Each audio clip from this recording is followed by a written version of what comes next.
Good afternoon, everybody, and welcome back to another installment of Scott Selections here on Wednesday, May 22nd.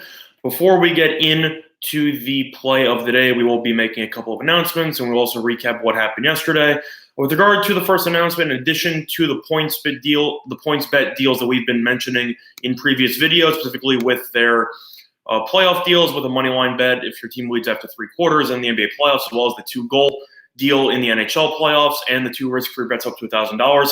PointsBet is actually giving us another opportunity to get you guys involved as the loyal followers of StatSalt.com and winnersandwhiners.com. And they're actually having a prop contest between the viewers here. So since we have a partnership, if anybody wants to comment either during the video or comment down below after the video is posted, your favorite prop of the day, or just any type of prop that you like or that you'd like to see, you can simply send it to us. We will relay it. I will relay it to my boss, and then it could potentially end up on pointsbet.com.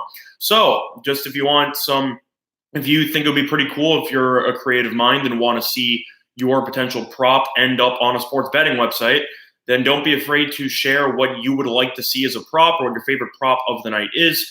And then it could potentially end up on PointsBet under the Winners and Whiners and StatSalt partnership. So keep that in mind. If you do have a prop that you would like to see on the board that is not available, could be cross-sport, could be specific players, could be anything, could be X player hitting 3 home runs, could be anything you want. If you'd like to see that on the book, then just simply comment in either the live stream feed or the comment section below, and I will do my best to relay my favorite one to my bosses, which could potentially get your prop put on pointsbet.com. Pretty cool, and I will let you know if your prop ends up making it. But with that being said, time to recap what happened yesterday. In terms of play today, we didn't have one, but we did have some leans, and the leans did not exactly work out, as we recommended the Bucks -3 as the main lean, and they ended up losing outright by 20 points. Overall in that game, the Bucks came out firing in the first quarter for about the first 5-6 minutes, and then they ended up getting blown out in the second quarter, the third quarter, and the fourth quarter. Besides Chris Middleton, nobody on the Bucks really did anything. I was pleasantly surprised to see Bledsoe get a reduction in minutes, as he only played about 20 minutes. But at the same point, it simply just didn't look like the Bucks had much going for them. Giannis has been stifled by Toronto, as Kawhi Leonard has been pretty much guarding him exclusively over the last couple of games in the series. Meanwhile, Brogdon was off, and pretty much the entire Bucks team was just bad. Hill was roughly a -17. Toronto got whatever they wanted offensively. Van Vliet was great. After going roughly 1 for 11 in Game 3, he came back and had a flourish of points there. Norman Powell's been great off the bench. Ibaka played some good minutes. Toronto just simply outplayed Milwaukee, and I think that Milwaukee should be able to make some adjustments going back home for Game 5. But the winner of Game 5 in this series does win in a 2-2 series. The winner of Game 5 wins the best of 7 roughly 78.8% of the time. So Game 5 will be crucial, and we will look at that spread once it comes out. But since the Warriors swept and since the Bruins swept, there is no more basketball or hockey for today, which means that we are looking at an exclusive baseball card, as that's the only main sport going on. But before we get into that, another announcement quickly, as the tennis play of the day, and I will be recapping that again in the tennis selections video later, the tennis selection of the day ended up winning with Dustin Brown, I should say, on the money line at +110 in the French Open qualifying against Emilio Gomez, as he won in straight sets. We also recommended that you could potentially parlay that with Travaglia money line, as well as Bolelli money line for roughly a 2.5 to 1 payout. Travaglia won in straight sets. Bolelli won the first set 6-1, currently in the second set right now. So those are looking pretty good with regard to the tennis leans. Those didn't exactly work out, as we recommended Paire and Cuevas over. Paire ended up winning in straight sets. We thought he'd give Cuevas a run for his money, and he did, and then some, as he ended up destroying Cuevas in his home country of France. And we also recommended Humbert money line against Shapovalov at roughly a +160 price. He won the first set, lost the second set in a tiebreak, and then the wheels fell off, and he ended up losing in 3 sets. But if you took the spread, then I'm not even sure what the full-on spread was. If you took the over, then you should have been able to cash that pretty easily. But with that being said, time to dive into the actual play of the day here on Wednesday, May 22nd. And we will be going with the Los Angeles Dodgers, -129 on the money line at Heritage, as they take on the Tampa Bay Rays in Tropicana Field. This line opened up at roughly, just pulling it up right now, at roughly -145, bet down to -129. I don't really understand the line movement. To be honest, I don't really care about the line movement, as you have Rich Hill taking on Ryan Stanek. Rich Hill 1-1 with a 3.00 ERA, where Ryan Stanek is 0-1 with a 3.7 ERA. However, Stanek is an opener. He will be opening for Chirinos, who has been pretty solid this season, but he has the tendency to occasionally give up a big inning, and Rich Hill comes into the start in great form. Rich Hill, in his last start, went 6 innings with 10 strikeouts and gave up no runs against the Reds, and he has fantastic numbers against the Rays historically, as the Rays batters who have faced Hill have an on-base percentage of .143 in 20 at-bats. 20 at-bats is not that small of a sample size. A .143 on-base percentage is absolutely abysmal, and we expect the Dodgers to hit well, and we expect that Hill will pitch well again against the Rays in this one, especially after such a high-quality start, as he had his best stuff in recent years against the Reds. Meanwhile, Stanek, even though he has a solid ERA with a 3.7, he has given up at least 1 run in 3 of his last 4 starts. I know it's just an opener, so he should go 1 or 2 innings, but getting that first run will be crucial for the Dodgers, as Hill will likely go 6 innings before turning it over to the bullpen. It's also worth mentioning that even though the Rays are 9 games over 500, they are only 12-11 at home. They have actually been a much better road team than home team this season, as the Dodgers are currently 13-11 on the road.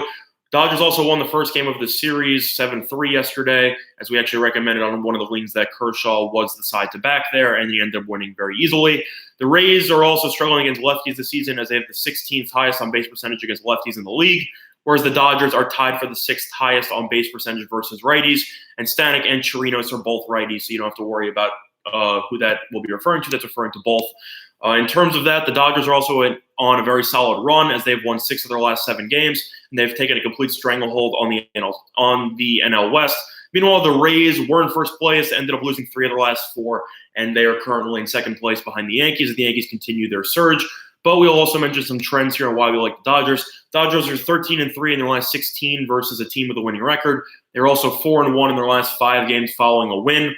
Meanwhile, the Rays are 1-4 in their last 5 games in their last 5 home games versus a left-handed starter, and the Rays are 1-4 in their last 5 home games versus a team with a winning road record. So far, money's coming on the Rays. I don't really get it, to be honest. It could be because of some lineups, but those have not been fully released yet. But in terms of this line, I'll gladly take the Dodgers, who are the better team, roughly -129, which is available at Heritage right now. And I personally think that the Dodgers should have stayed roughly a -140 favorite. So I think there is value on the Dodgers here. As Stanek has struggled recently, Chirinos has been pretty solid, but so is Rich Hill, and the Dodgers have by far the more talented lineup at hitting court with Bellinger and Turner back. And we think Dodgers are the right side here. So we'll be leaning to the Dodgers -129 at Heritage on the money line as the play of the day for Wednesday, May 22nd. Now we'll quickly go over the rest of the card. These games just started, but in terms of live betting, I'd recommend live betting the over in the Cardinals-Royals game if nobody scores on top of the first. But I expect a decent amount of runs there. I feel more confident about the second game there, which I'll get to in a minute. But Walker's been pretty solid, but his command is a little bit inconsistent, and Keller hasn't been that great. And I would not be surprised to see both lineups play well today. Other than that, I would lean to the under in the Brewers and Rays game. It was at 7.5. I ended up getting it at 8 last night before money came in on the under, rightfully so.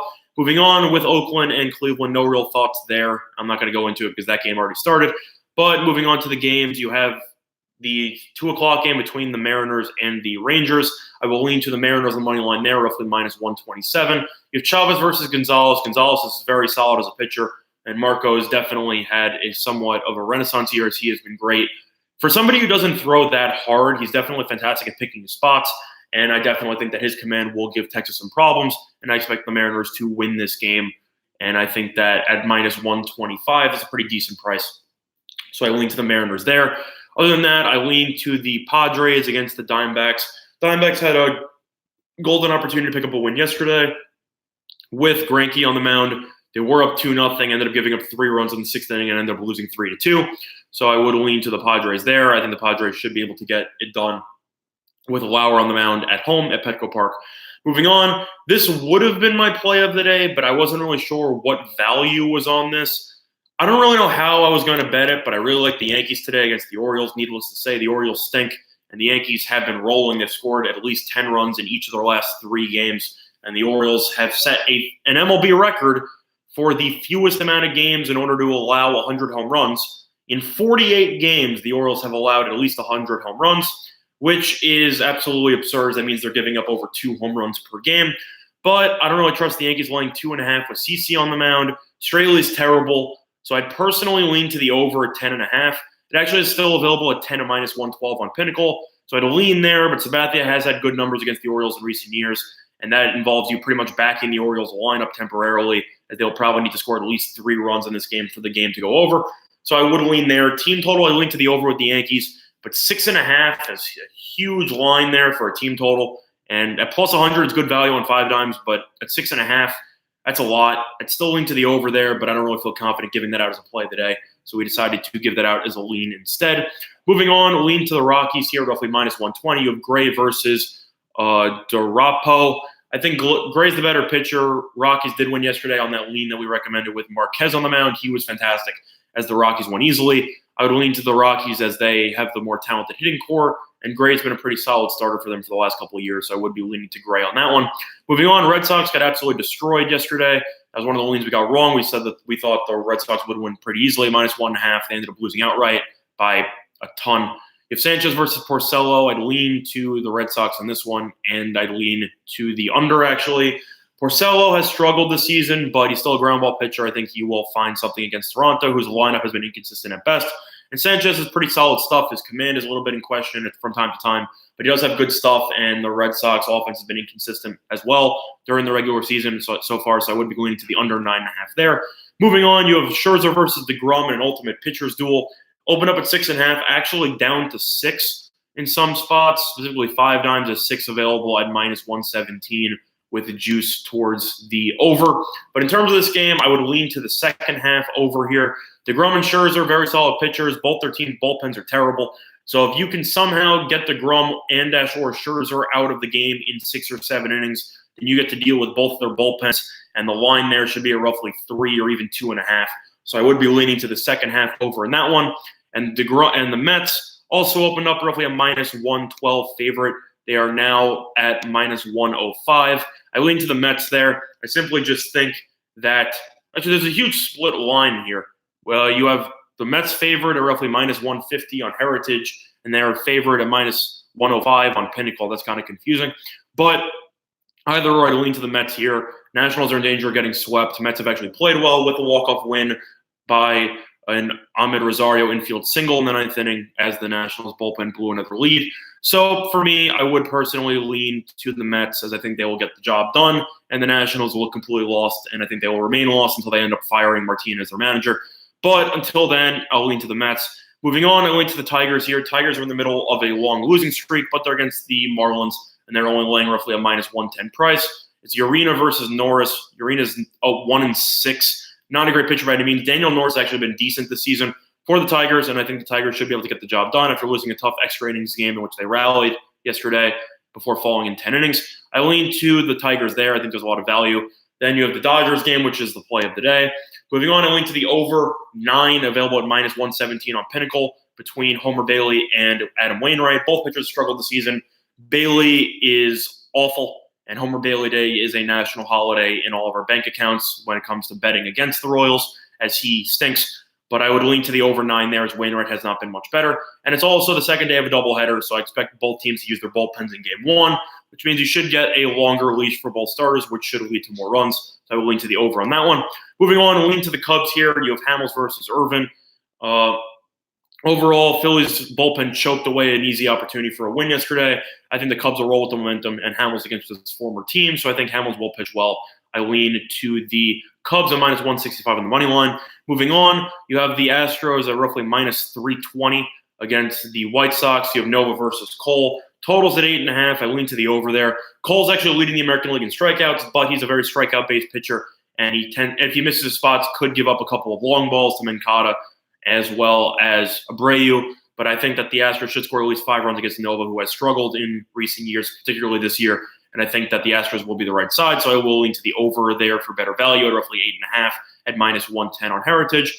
Moving on, I lean to the Twins here at roughly minus 111 on the money line at Bookmaker, as it's Perez versus Harvey. Perez has been fantastic, 6-1 with a sub-3 ERA, where Harvey is awful. And this line doesn't make any sense to me. Twins had a nice rallying comeback yesterday. They're down 3-0, ended up scoring 8 unanswered runs, winning 8-3.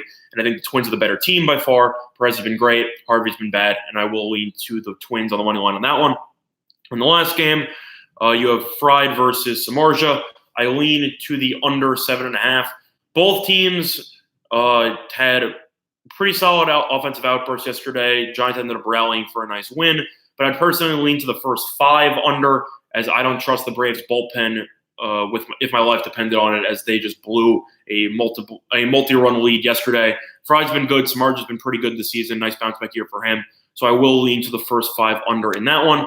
But in terms of the play of the day, we will be looking at the Dodgers minus 129 on the money line, which is available on Heritage, and that will be the play of the day for Wednesday, May 22nd. Thanks, Campbell. Appreciate it. Yeah, it was very nice to get a tennis win there at plus price at plus 110.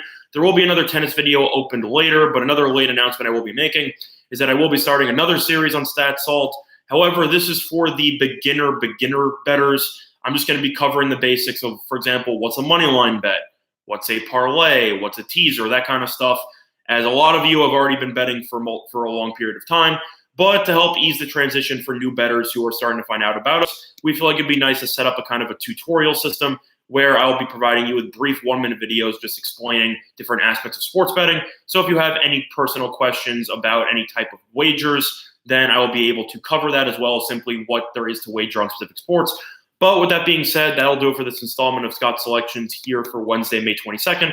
And good luck to all of you and your respective bets today.